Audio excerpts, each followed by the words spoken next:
Dyma Prifysgol Bangor, lle mae uchelgais a pherthyn yn cyfarfod.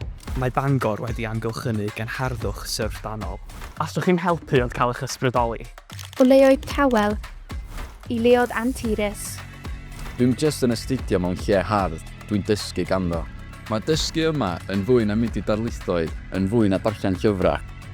Mae'n ymarferol, mae'n fyw, yn seiliedig ar y syniadau diweddaraf.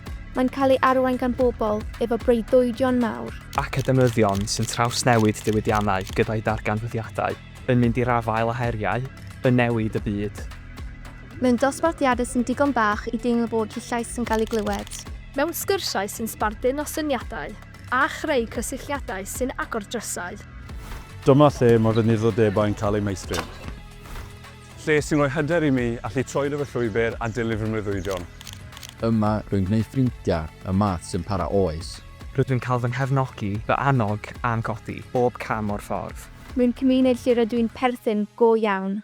Prifysgol Bangor, dyma dy ddyfodol a'r waith.